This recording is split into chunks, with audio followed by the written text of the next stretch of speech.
It comes full circle for Kier and Dansky, as in order to keep their Western Clash hopes alive, or to better keep their Western Clash hopes alive, they have to defeat the team that brought them to the Heroes Global Championship. Welcome back to HGC as we are getting ready for Game 5 between ENDEMIC and Team Freedom, a match that all match long we have been talking about is so important, J-How. The implications of this cannot be overstated because there's a very clear direction. Even if you win or lose the next few, you still have the playoffs for BlizzCon. But Western Clash is where it starts, and generally finishing around 4-3, your record is, because there's 7 games in the first part, 4-3 is generally the lowest number possible we've seen teams get in with. So if you're gonna get in there and you're ENDEMIC again, dropping that series to Simplicity during opening week, it's a problem. Very big problem. So you have to win games against top 4 opponents like Team Freedom, and of course later this week in Octalysis. Losing both of those, it's over. Even losing one doesn't guarantee, or winning one doesn't guarantee it. You have to make many things happen. So I think it's very important that they pick up the victory here. But Team Freedom, if they want to continue to say we're one of the best, they've got to take down the likes of ENDEMIC. They do, and it comes down to this one final game on Dragonshire. Team Freedom has chosen first pick after losing on their choice, trying to break out Brax's holdout. And what went down was a lot of skirmishing, a lot of rotations, a lot of trying to get the upper hand on your opponent. But in one problem fight, losing Collusion was everything for, it was enough for ENDEMIC to pull out a win when they needed it most. My favorite thing was right before we come on, I just looked at you and I said, what map? You know, you said, if ENDEMIC gets it, they pick Dragonshire. Bam, nailed it.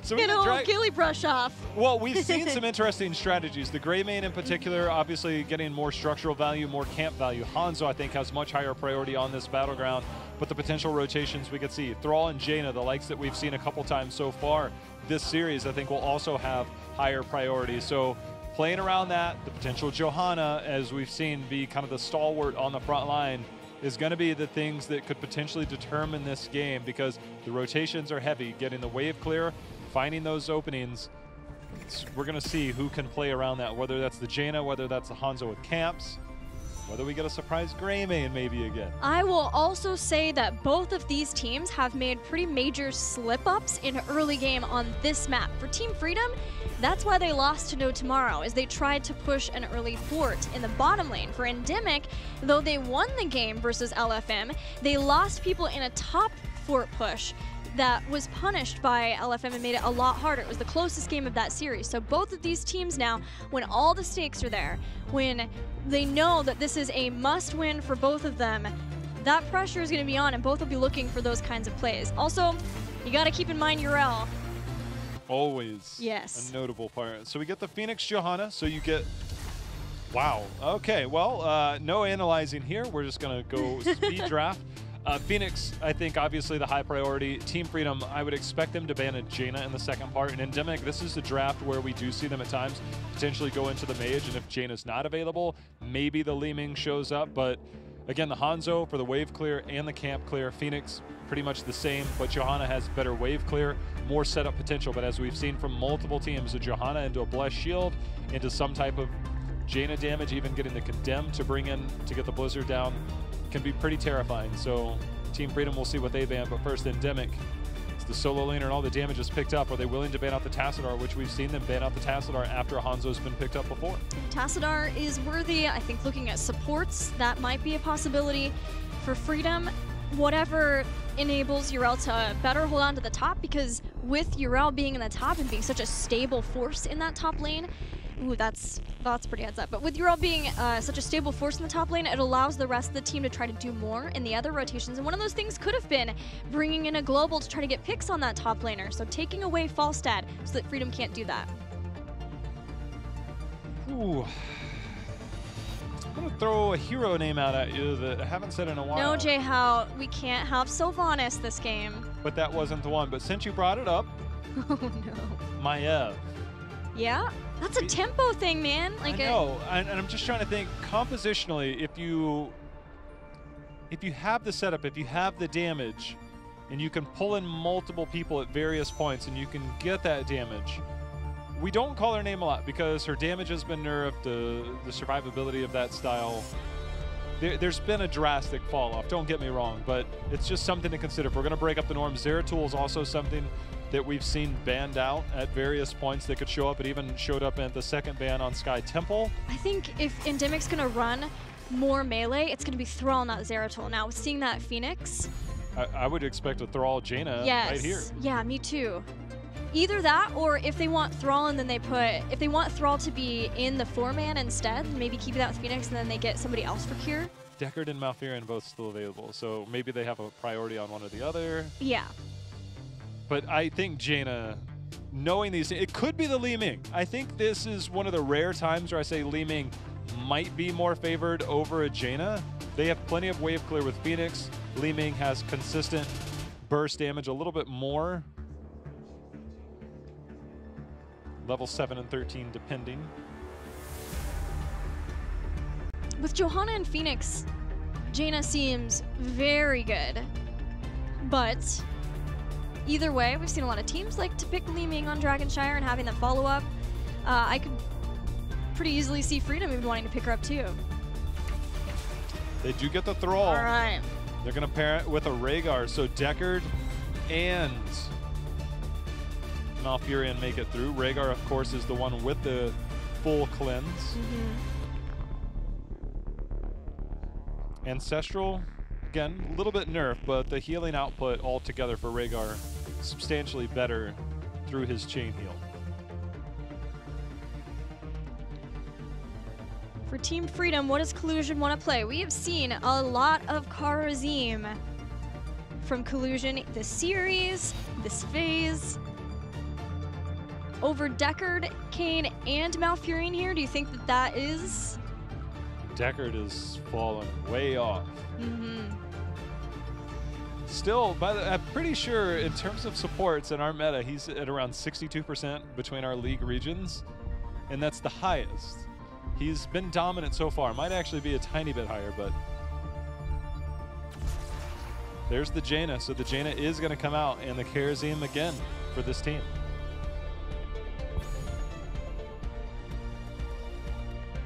There is some lockdown, but he has picked that into way more lockdown-focused compositions. And with a lot of auto attacks, he can do quite a bit to try to stop that, as well as bring in a lot more damage following up the Stormbolt and the Jaina too.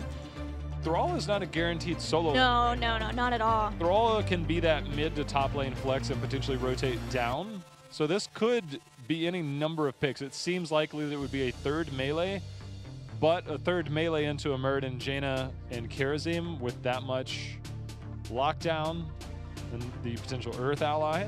ENDEMIC has run the Thrall with Blaze this series. They've run it with Sonya too. Blaze still being up. When he was under a lot of stress with tons of top lane picks, then Blaze worked out super well for Cure. So maybe that's the pick here. If he thinks that Kharazim's going to be gunning for him. Dahaka. With the global, which is always strong. Dahaka, of course, can also flank those back lines, get onto something like a Jaina, and then if Kharazim comes forward, potentially land the isolation, and then late game, of course, Contagion. We know how much that can do. So there's a lot of upside, I think, to the Dahaka pick. Blaze, I think I would have liked as well, especially given that Jaina and Hanzo are both on the other side. You get a big Dragon Arrow into any type of Blizzard damage. I'm pressing that R button as fast as I can with Bunker, but with Dahaka, they have, again, the save button of the Cleanse. They have the Ancestral, so you have the single target save. Johanna with the counter engage, warp out, things of that nature. And then, of course, Thrall has the Ancestral Wrath at level 7, plus his Earthquake to potentially get procs off of. There's an outside shot that Sunder might be viable here. The one thing I want from ENDEMIC, Sunder or no, is not to fall behind to Freedom. Freedom has Muradin, Kharazim, and Jaina for a lot of kill potential rotating between lanes. And Yrel is going to be pretty safe in that top lane. Team Freedom has had the early game lead in a lot of these games, and except for the last game where there was a pretty big mistake on Freedom's side, they have not had problems closing the game out when they had that lead. So I really want to make sure that ENDEMIC can keep up with Freedom throughout this game. Well, we are going to have Team Freedom again with Collusion on that Karazim. We've called his name multiple times. See if he can make those plays. And the early game kill potential comes at level 1 for this team. But on the other side, with ENDEMIC, the same can be said when you have a Thrall and a Phoenix being led with Johanna on the front line, allowing you a little bit more safe rotation because Johanna, again, does have the superior wave clear when it comes to the tanks.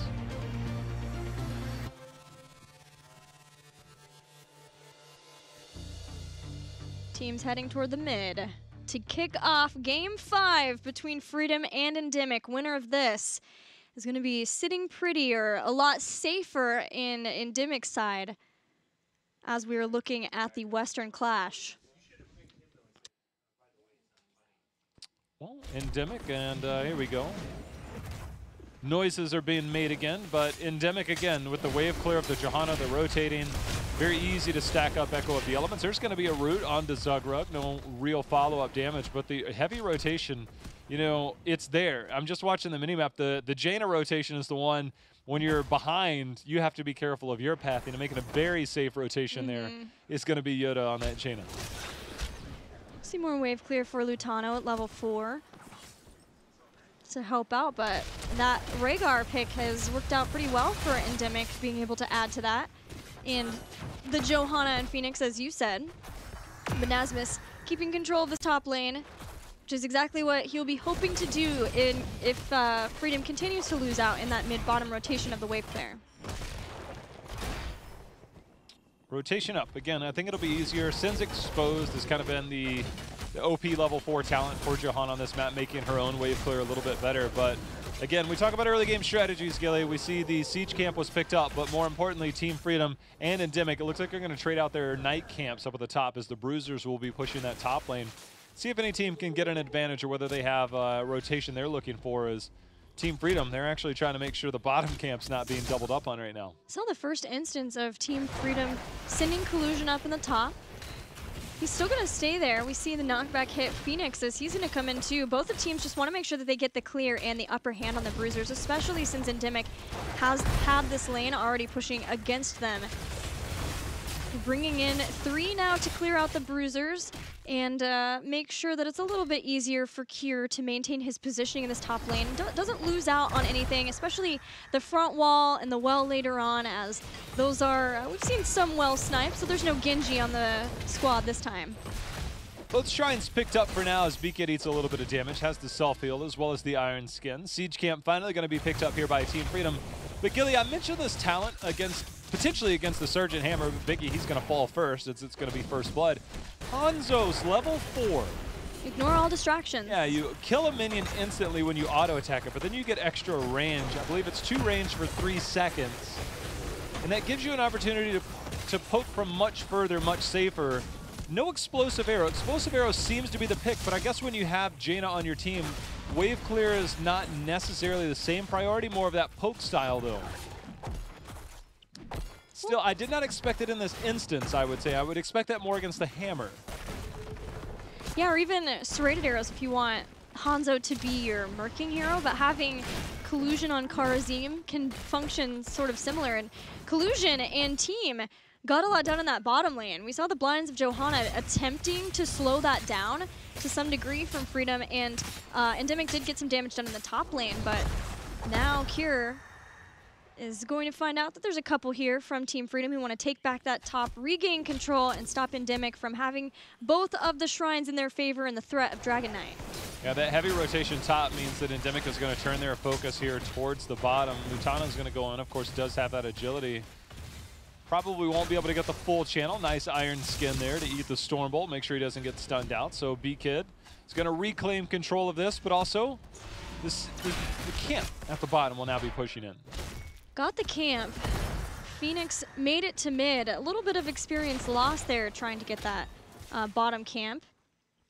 So not a full push from that. It's just to buy some position on the map, as we're going to see Phoenix go to the top lane and give the shrine there. Kier picks it up. Johanna's in mid, only Muradin to try to stop, so Team Freedom are going to force their way onto the point in the bottom, but ENDEMIC are going to do their best to fight and hold this, and getting a kill in Jaina is huge in that regard. There's where the Dahaka factor comes in, and that's going to be a kill first on the side of ENDEMIC. They do get control. The experience starting to catch up a little bit as well. So excellent execution right there. Again, Phoenix does match up very well against Yrel, who Nasmus is also going to sniff out the fact that need to soak up the XP, and there could be a potential gank coming in.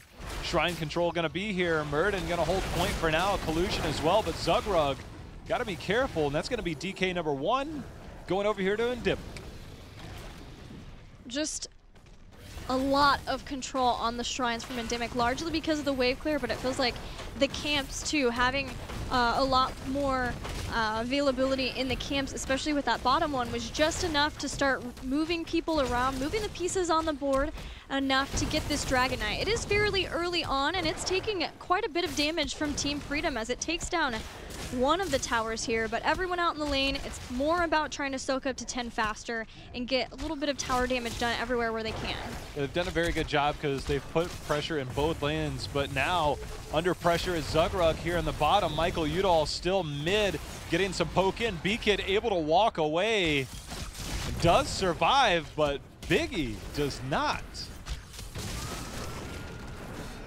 Phoenix falls. Excuse me, Dansky on that one. Mike came around for the heal to B-Kid, but losing Phoenix there gives heroic abilities to Freedom slightly faster, and Freedom really did not lose too much to that Dragon Knight. A great response from them. Yeah, the flank. Zugrug, his flanks have been so aggressive that it's really making me like this style. He played a lot of Murden in Phase 1, but it was a very different Murden. And I think that as he's starting to see a little bit more and more playstyle, especially what we saw from Midseason Brawl, and you look at the Korean teams, that's unfair. But the more aggressive flanking style and those calls are something that I'm not used to seeing this consistently from Freedom. So I really like this Team Freedom, and I expect them to continue to evolve.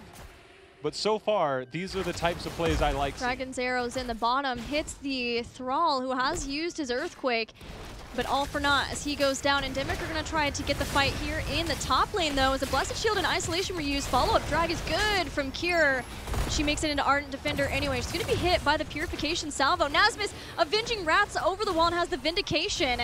The zoning 7-sided strike says, "You shall not pass," to Michael Udall, saving Nasmus against all odds. Cure made a really good rotation on that. He hit the Isolation, and then he was able to hit the drag. Each one of them stunning Yrel or silencing her to make sure that she can't use the Ardent Defender. I think the problem came with Blessed Shield seemed to be used very early in that to get the lockdown.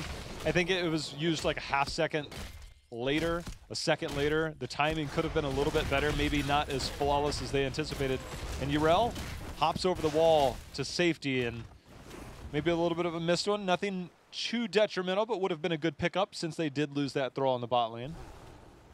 I'll be the one to point it out. Michael Udall has not picked a heroic ability yet. Wouldn't have been able to save Thrall. He was in the top lane. Poor Biggie was all on his own in the bottom. But is there a world where we see Bloodlust here, Jay-How? Well, I mean, Plasma Cutter doing more damage to slowed targets. Then you also get the chase down with your autos, and then you get more value out of Arsenal Synergy. I mean, that is very fast attack speed to deal with. Still no. But even with the Ancestral nerf, still no, eh? I mean, is it? Is the trade-off there? I mean, you have a lot of auto attack heroes. We have Earth Totem, or Earth Ally, I should say, on the other side. Is it? I mean, I'm trying to talk myself into it right now. I mean, I think that it's Ancestral still way too good to pass up, but I'm talking myself into Bloodlust. Don't ask me why. You're just ready for a brawl, my friend. I mean, I don't think you did very good on the salesperson part, but you know what? I'm buying it anyways. Are you saying that about yourself? You're trying to talk yourself into it? No, you. All I asked was, is it? I'm just asking you the question. I'm pretty sure you're trying to sell me on it, and I'm still buying it. You're trying to sell it to yourself, and I'm sorry that you're not buying your own sales pitch. But maybe ENDEMIC is, because now they're at 13, and I think he's going to want Earth Shield here. I mean, that's also a save button. So generally, Earth Shield is always going to be strong because you do get the shield, but it's generally the, well, you're about to die, so I'm going to give you a shield for percentage of your health. Which then and keeps then I you give you the Ancestral. living longer for the Ancestral, yes. I mean, if not, better be getting some chain heal action here for some more heals. Nobody was known more for holding their talent. Oh no, that was Iacona. Never mind. I was going to say Akaface. They sound the same. Iacona face. He's rebranding as we speak. There's Dragon Arrow, and immediate follow-up with the 7-sided strike. No warp, no problem for Team Freedom. Oh my. As they pair that phenomenally to keep him alive. Later on, Unconquered Spirit will be nice. Ancestral Healing would also maybe be nice, and that might sway the vote. Cleanse would have been nice, but Michael Udall was off somewhere else trying to make other things happen. But that was a picture-perfect Dragon Zero that landed there. So you mentioned earlier the poke from Lutano. That was a long-distance poke there. Phoenix back on the map now. Level lead. ENDEMIC coming up. So is Collusion. This is going to be a 4v3 for a little bit. Kier needs to eat his essence to stay alive. Ooh, I think they got this. They got it. Yeah, Thrall didn't get there in time. Dragon Knight now for Freedom. We'll see if they can get more done with it now than ENDEMIC was able to earlier. Get a little bit, and they'll be able to get 16 and get a lot more. Yeah, that's the scary part right now is the experience advantage definitely in favor. Kier using that essence, able to wear that 7-sided strike, stay alive a little bit longer, still waiting on that talent pickup. There hasn't been an opportunity for a big fight for ENDEMIC. You expect the Earthquake, the Johanna setup, to try and get that fight. You can actually see Beakit on the flank. He is visible to that Sonic arrow that went out there, so unable to really get there. But with 16 here, picking a fight for a while is going to be incredibly difficult. There's going to be the armor reduction from Dahake, making sure that DK takes quite a bit of damage, but mid fort and top fort should fall at the end of this. But the experience already 2 levels in favor of Team Freedom.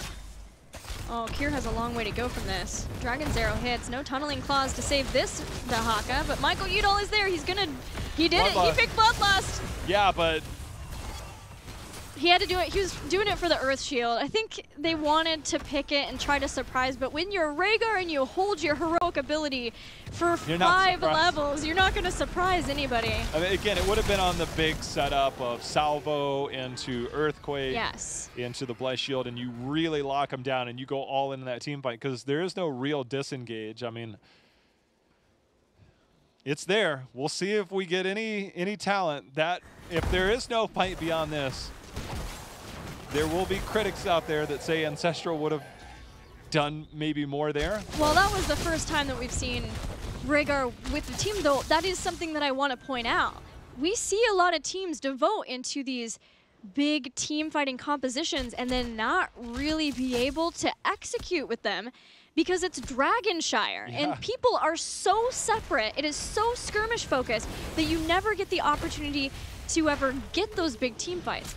That may change for ENDEMIC, you know, if they see people push in from Team Freedom, especially with a triple camp in the bottom lane. This is bad. This is going to be a huge problem. Well, they almost have 16, but they walked away from that. The camp at the bottom pinged just moments before Johanna came in, and I'm really surprised they conceded that because they knew that they had to have a numbers advantage.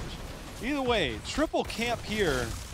This is all hands on deck. Kier gonna dodge that. He came in on the backside. Yeah, the entire wall is down. This is likely to be the place to fight if they can clear these out. And with such a melee-heavy composition, it's hard to get Phoenix in on the Giants. Now they step forward. You see Kier too. This is it. Bloodlust goes out. You see the Ardent Defender, the Earthquake too, and the Purification Salvo to follow up, but it's been stopped now as Team Freedom are on the retreat and they make it away.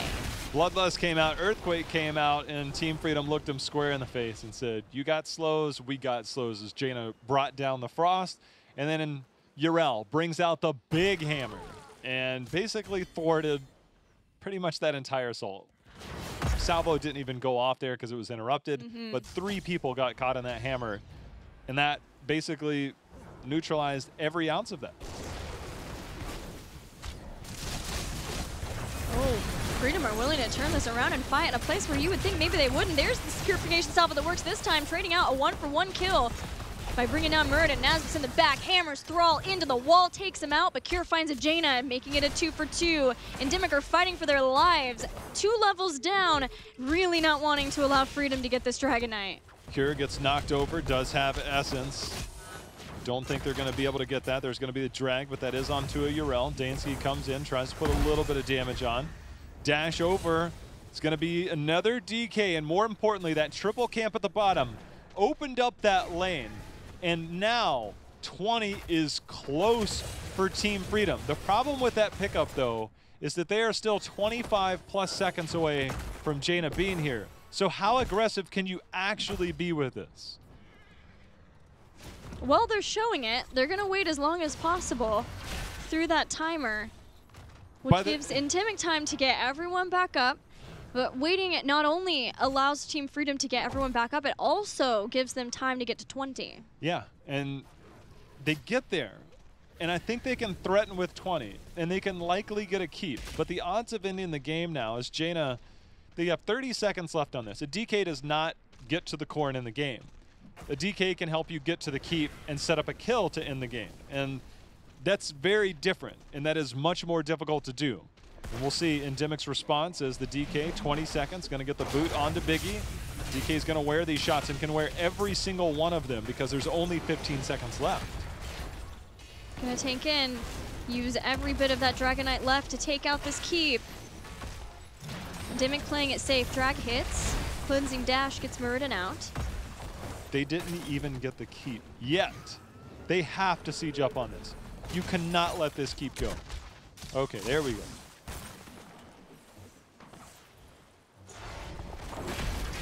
Got scared when that frostball missed. Now there is a giant camp that's up past the one that they're getting right now. The bruiser camp's going to be up in 15 seconds after that. That has to be a focus for ENDEMIC. If nothing else, just to clear it. I think for Team Freedom, it looks like they're going to get the top left bruiser camp, get that, and then make the rotation back down towards that. They have 20-tier advantage. I don't think there's any threat or risk. But what that does do is it stops that camp up at the top, and it denies experience away through that potential fort that could have been had. Right. And so it denies the experience and keeps ENDEMIC even further away from level 20. But right now, we've seen teams take this camp in the bot lane and go all the way to core because of that spell armor. I don't know if this is necessarily the team you can do it against, but they're sieging forward. They're marching forward with 20-tier advantage, double camp here in the bot lane. See just how far they're willing to take this. I want to highlight Zugrug, who has been so good at anchoring in that bush this game, because ENDEMIC, with what they have, they would love to flank in with the Dahaka, drag someone in, maybe with the Thrall 2, get the perfect Earthquake setup, and it's just not been possible because the anchoring of Zugrug. They stay underneath that aura. Freedom are going forward. 7-sided strike hits B-Kid. He's hammered back, stays in it, and just falls. No Johanna now, and that might just be the end of ENDEMIC. Dansky under assault. The cleanse is not enough. There's going to be takedown number 3, and just like that, Team Freedom has come in here, taken this bot lane, and ran with it. And that is going to be the core falling on the side of ENDEMIC, trying to finish out this series. 4th member down, Michael Udall. He's on retreat, but it is all for naught. Team Freedom clutching it out here, taking the series 3-2.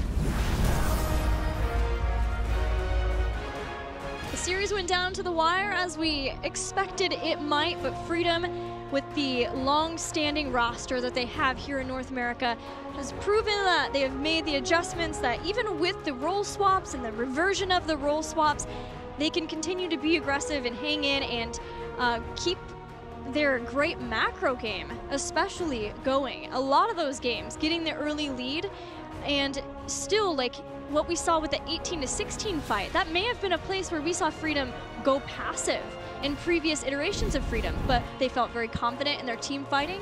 They won that fight, and that's what gave them such a great setup to end up that game. Just absolutely love the fact that we come into the day, you're talking about Lutano, and Lutano shows up today. He just came out as a monster in this game, especially just destroying their team. That Dragon Arrow mid lane to set that up really was kind of what opened the door for that first DK and for them to start getting control of this game. Once they got that pick, 5 kills, 0 deaths, more than almost twice as much damage as the next best person on his team, just absolutely in control. And when they can play around that, but more importantly, Zugrug with the rotations, the flanking positions, including that one at the bottom, this is not the same Team Freedom I'm used to seeing. Normally I watch that mini map and I see this half of the map and then they just stand there. I'm like, well, that's Team Freedom, and they'll try and out macro you. But now they are finding ways to be aggressive. And I like it. They still have some work to do. They are not perfect. But this is so much better for this team that was so heavily focused on macro that they forgot how to team fight. Now they know how to get picks. I think what is very interesting for me, too, talking about Team Freedom, the 2 games they lost are games that came in and it felt like they had something planned. They needed to work around ENDEMIC, like almost too much respect for ENDEMIC. And I don't know if that's the right word for that, but taking them to Braxis holdout, surprising them there, and then on Sky with the double global and just trying to outplay ENDEMIC. That was all they did. Exactly. But when they played more to their roots, when they were just having good drafts, playing with good heroes, and then allowing, again, people like Lutano to shine or Yoda to shine on his Jaina, then they found a lot of success there in their macro game, like we were talking about, that they could get the early lead and then be able to keep that going, but still put the fighting behind it. Spells good things for Team Freedom in the rest of this phase. I mean, it's obviously a tough loss for ENDEMIC. They'll be able to come back later this weekend to try and redeem themselves against Noctaluses, which is no easy team to come up against. And ENDEMIC, they've shown very, very strong compositions, very good understanding of what they're trying to accomplish. But that is a team that is still in the works, and I think it is difficult for them right now. I don't think they should be too shaken, but Western Clash definitely is going to rely heavily on their series on Sunday. Yeah, there's going to put a lot more pressure on that series. But let's check in now with Team Freedom and Collusion. Collusion, congratulations. You guys got the win, but man, was that a close series. How are you guys feeling? We're feeling good, obviously, but that was an insane series. That was so fucking close. Insane series. I want to have you walk me kind of through the mentality of the team in various points of the series. So after game 2, you guys were tied 1-1. You guys had just won your first game after losing Sky. Were you guys pretty confident that from there you could keep the momentum going? Yeah, definitely. After the Sky game, we were kind of not shaking, but, you know, that was our comfort map, so we're like, okay, maybe a little worried, you know, but after the Inferno game, we just kept rolling, you know, we were feeling good, so, yeah. Yeah, and then you guys ended up picking Braxis Holdout and then unfortunately losing that map. What was it about Braxis that you wanted to pick it there? Because we just haven't seen very much Braxis, especially from you guys. I mean, Braxis is a map we're comfortable on, and a lot of team are not, basically. It's not necessarily a comfort, it's just a map we're okay to play. So that's basically it. I think we just drew a little, but, you know, it happens. Well, you came into Game 5. You guys had a really nice-looking draft for Dragonshire, but of course it is ENDEMIC's Battleground choice. How confident were you guys that you'd be able to get the win as you started that game? Dragon is an interesting map for us, let's just say that. We're very, very happy we did that well, and we put a lot of work on that map, especially this week, so we're happy that we can get the win on it. Any thoughts on Bloodlust? Let's just say 6 hours of scrims a day was not enough for you, though. Feels bad. All right. Well, with that, I'll send you over to Jayhawk. Congrats, friend. Thanks. I'm never going to say anything bad about you. Collusion, I talked to you earlier this week about Karazim, and I want to get more of your thoughts on that because you obviously have a high priority on this hero, and it fits into a lot of the compositions you guys like to make. We saw in game number 1 there was a clear strategy to Greymane Karazim rotate and do structure damage. It fell short, but you guys try and make use of it in many different ways. What is it about this hero that you just gravitate towards? I think he's just versatile. You can do a lot of different comp with him, basically. You can do one shot. You can do, like, just play it backline, basically, with Palm. He's just a super versatile hero, and I think that's why he's so strong right now.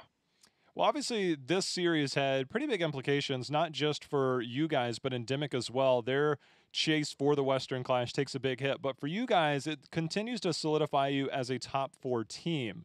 Obviously, you guys have higher aspirations than that, but it seems like you guys have a different mentality. The flanks from Zugrug, the way that you guys are approaching this, getting picks a little bit differently. Is this a different Team Freedom than the passive Team Freedom that we used to know? And how much further are you from your final potential? I think since we put our coach in Levis, we've been improving insane amount. And we just keep improving every day. So I think, like, our potential is, I don't know, the sky, you know? Like, we can just keep improving nonstop. So I'm pretty excited for the future. Well, BlizzCon was last year. Obviously, you guys have a long way to go. Looking at Western Clash, I mean, obviously, you see ENDEMIC. When you look forward to these other teams, where do you see yourself stacking up against the Heroes Hearth and Tempo Storm of North America right now? I mean, we play Tempo Sunday, and I think that's gonna be a huge like the fire of like what the top four is gonna look like or where we stand in the NA in general. So I think this Sunday, if we can win, we're definitely like a top 2 contender in NA, 100%. Well, you guys are definitely proving me wrong in the fact that I like that you guys are coming out. You're more aggressive, and you're looking like a more refined team. Love what you guys have going, and look forward to more. Congrats on the win today. Thank you. All right, Collusion, you guys play Tempo Storm on Sunday. As you said, how are you guys feeling about that match? How confident are you that you guys can take the win? I mean, I think the series is going to be close, just like today. Like, both team, I think we're pretty much equal on skill level. So it's going to depend on, like, if we can adapt and draft and who can play the best. Well, I'm looking forward to it. It's going to be pretty awesome. Thanks again for joining us for the interview. And if you have any shout-outs, now's your time. Shout out to Freedom. Shout out to my teammates. We played well today. Shout out to our coach, Levis. You can check my stream, twitch.tv/collusion, and Zugrug, twitch.tv/Zugrug. Thanks, everyone. Thank you. Have a good one. Thanks. What a match, friends. That was quite the match. And as you saw, unfortunately for ENDEMIC, there's a lot more pressure now on them on Sunday, but Freedom also feeling that pressure just a little bit going up against Tempo Storm. I think it's definitely there on ENDEMIC. And when you make the splash in the manner that they made it, the pressure is going to be there no matter what. And then the expectation to win is very difficult to live up to.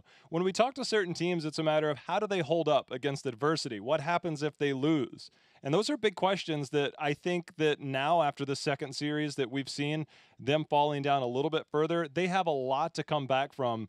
And so them on Sunday and their reaction might just set their own tone for the rest of this phase.